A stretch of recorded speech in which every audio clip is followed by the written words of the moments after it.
Assalamualaikum warahmatullahi wabarakatuh. Apa kabar anak-anakku semua yang insya Allah dimuliakan oleh Allah Subhanahu wa Ta'ala. Kita kembali lagi di pelajaran geografi. Pada kesempatan kali ini, ini pertemuan kita yang pertama ya. Jadi sebelum itu kita perkenalan dulu ya. Nama Ustadz Khamsun Zubarkah. Ustadz kali ini akan mengajar di kelas 10 Ikhwan IPS dan kelas 10 Akhwat IPS, seperti itu. Nah, semoga kalian semua bisa belajar lebih banyak tentang geografi dengan Ustadz. Kemudian juga bisa mengambil pelajaran-pelajaran hikmah-hikmah dalam materi geografi ini, seperti itu.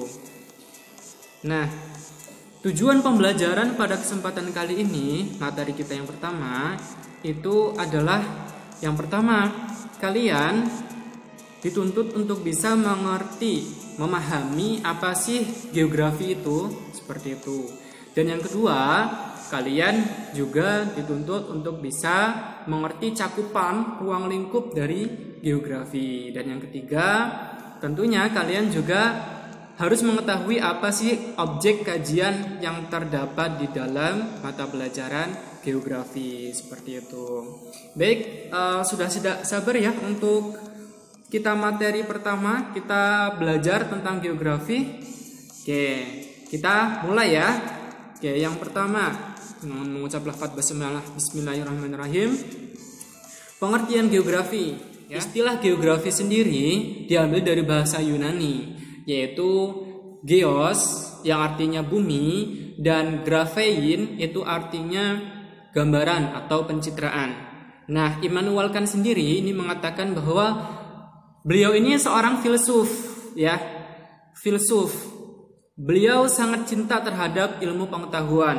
Ya, geografi ini adalah salah satu ilmu pengetahuan yang banyak sekali berhubungan dengan filosofi seperti itu. Jadi Immanuel Kant ini mengatakan bahwa geografi itu adalah ilmu yang objek studinya adalah benda-benda, hal-hal atau gejala-gejala yang tersebar dalam wilayah di permukaan bumi, seperti itu. Nah, kemudian yang kedua ada Profesor Bintarto. Beliau adalah salah satu guru besar di Fakultas Geografi Universitas Gadjah Mada yang berada di Yogyakarta. Beliau mengatakan bahwa geografi itu pada dasarnya adalah pengetahuan yang mencitrakan, menggambarkan sifat-sifat bumi, menganalisis gejala-gejala alam dan penduduknya, serta mempelajari corak yang khas tentang kehidupan dari unsur-unsur bumi. Nah, yang ketiga ada Daljuni. Beliau ini sangat terkenal dengan karya-karya atau buku-buku beliau yang membahas tentang geografi. Jadi beliau itu mengatakan apa? Geografi itu merupakan sebuah ilmu pengetahuan yang mengajarkan manusia itu mencakup 3 hal pokok. Yang pertama spasial atau keruangan, kedua ekologi atau kelingkungan, dan yang ketiga region atau kewilayahan. Seperti itu. Dan yang keempat, ini yang banyak dipakai oleh para geograf yang ada di Indonesia. Ini hasil kesepakatan bersama para geograf yang ada di Indonesia pada tahun 1988, Seminar Lokakarya Ikatan Geografi Indonesia di Semarang. Ya, geografi disepakati bahwa adalah sebagai ilmu yang mempelajari persamaan dan perbedaan fenomena geosfer. Ya, dengan sudut pandang kewilayahan atau kelingkungan dalam konteks keruangan. Maksudnya seperti apa gitu. Jadi geosfer itu adalah geos adalah bumi ya. Sfera atau lapisan, jadi lapisan muka bumi itu dikaji, dipelajari persamaan dan perbedaannya. Dengan sudut pandangnya apa? Sudut pandangnya dalam sudut pandang kewilayahan, dalam sudut pandang kelingkungan, dan dalam konteks keruangan, seperti itu. Untuk lebih jelasnya, kita akan masuk ke ruang lingkup geografi ya. Oke, next. Nah, ini dia. ruang lingkup geografi. Nah, secara garis besar apa sih ruang lingkup itu gitu. Jadi kalau misalnya kalian semua itu berada di suatu tempat yang terlihat sangat besar sekali, misalnya bumi seperti itu yang kalian lihat ya, gambar GIF itu, bumi itu kan sangat besar sekali ya nak ya. Tidak semuanya kita pelajari. Ada ruang lingkup yang menjadi batasan untuk kita pelajari. Nah, disinilah ruang lingkup geografi itu akan dijabarkan atau dijelaskan. Nah, secara garis besar kajian geografi itu terdapat dua aspek, yaitu yang pertama aspek fisik dan yang kedua aspek sosial. Aspek fisiknya sendiri itu adalah meliputi aspek kimia, biologis, astronomis, fisika, dan sebagainya. Kemudian aspek sosialnya itu meliputi antropologi, yaitu tentang kependudukan atau politis, ya, ekonomi, dan sebagainya. Seperti itu ya, paham tuh? Oke. Yang kedua, objek kajian. Nah, jadi setelah kalian itu tahu, oh iya ya, ruang lingkup itu seperti ini. Jadi ruang lingkup itu pembatasannya, ya, biar kita tidak terlalu jauh membahas tentang geografi secara umum, tidak, ya. Pada materi ini ruang lingkup sudah membatasi, yaitu fisik dan sosial. Maka dalam objek kajian geografinya itu lebih dispesifikkan lagi. Faham? Nah, dalam objek kajian geografi itu terdapat dua objek, yaitu objek material dan objek formal. Pada objek material sendiri, pengertiannya adalah salah satu sasaran atau isi kajian geografi yang berupa fenomena yang terjadi di permukaan bumi. Seperti yang kalian lihat di gambar. Itu adalah fenomena gunung meletus, ya. Fenomena gunung meletus itu adalah fenomena geosfer.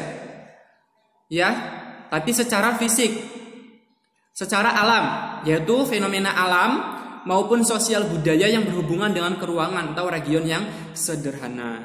Seperti itu ya. Jadi objek material itu nanti dibagi lagi seperti ini. Nah, ada lima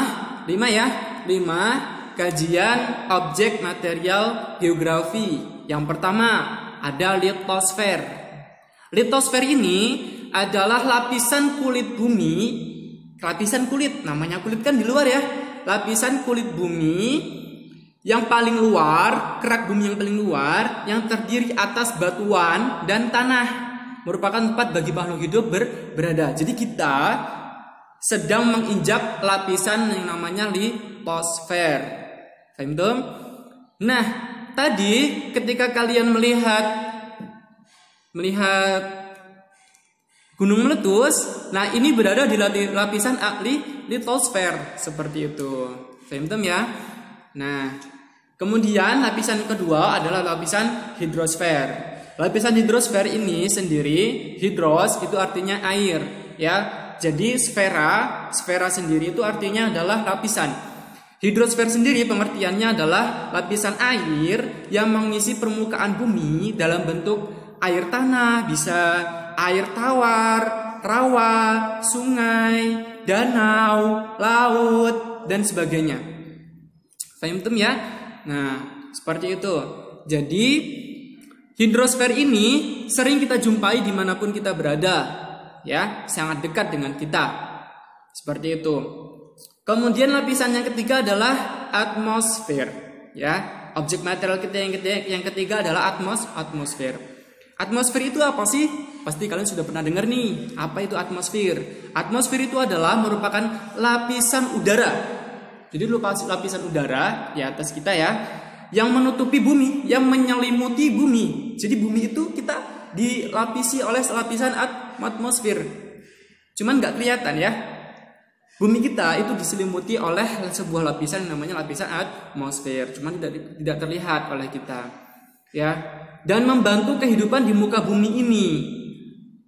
Lapisan atmosfer terdiri atas troposfer, kemudian lagi ada namanya stratosfer, kemudian lagi mesosfer, termosfer, dan yang terakhir eksosfer.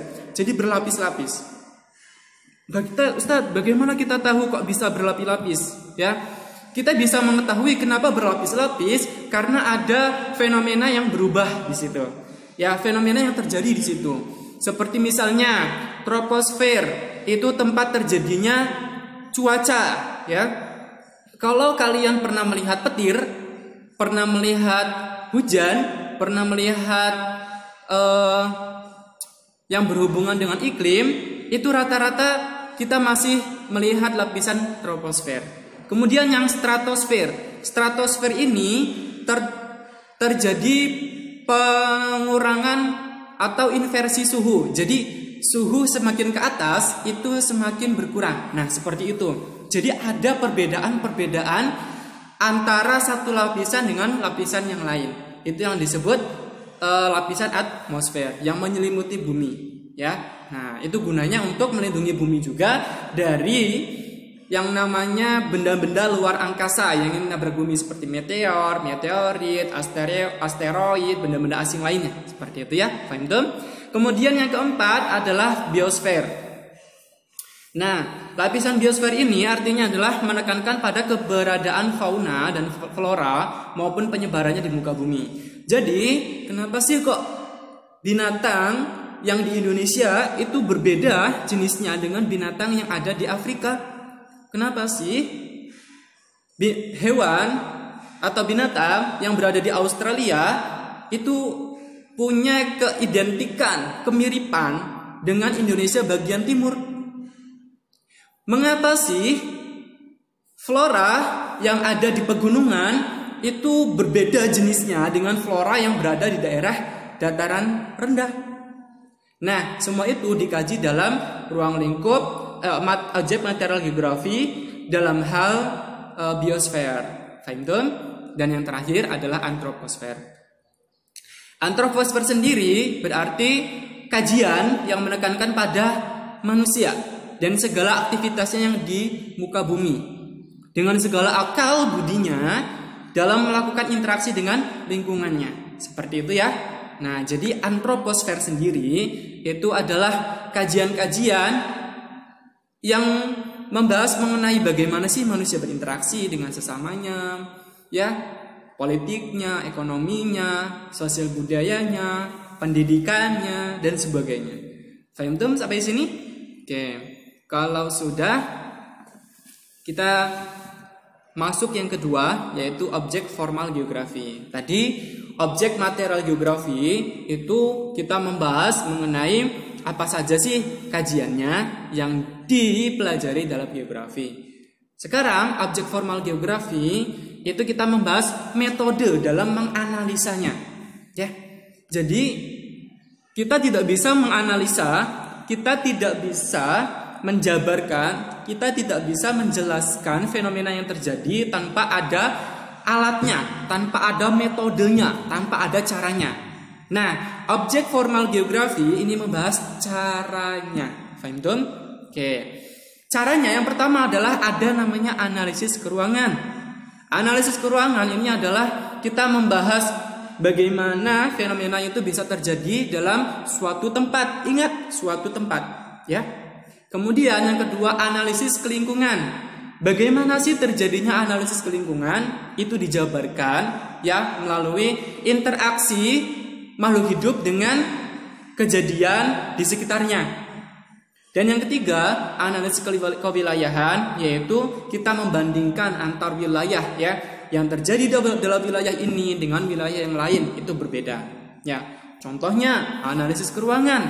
Analisis keruangan misalnya telah terjadi bencana banjir, ya, telah terjadi bencana banjir di Ringsewu.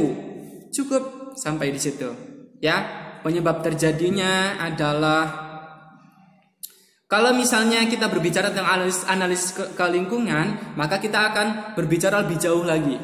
Penyebab terjadi banjir itu karena das atau daerah aliran sungai yang berada di hulu itu telah rusak. Akibatnya manusia yang tinggal di daerah hilir itu terkena dampak banjir. Kemudian kalau misalnya analisis kewilayahan itu berbicara masalah seperti ini, contohnya banjir di wilayah A dengan banjir di wilayah B itu berbeda sebab dan akibatnya.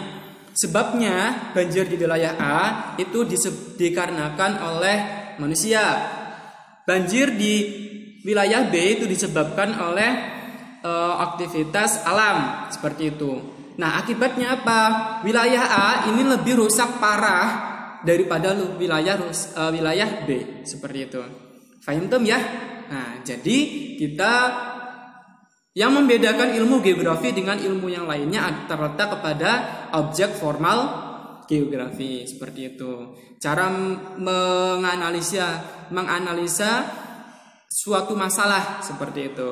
Itulah geografi. Baik, sampai di sini dulu perjumpaan kita di materi kita yang pertama. Ustaz harapkan semua paham materinya agar nanti ketika kita masuk ke materi yang berikutnya itu sudah paham dasar-dasarnya, sehingga nanti materi berikutnya bisa mengikuti dengan lebih baik. Fahimtum? Jazakumullahu khairan katsir. Terima kasih atas perhatiannya Ustaz Aghirim. Wassalamualaikum warahmatullahi wabarakatuh.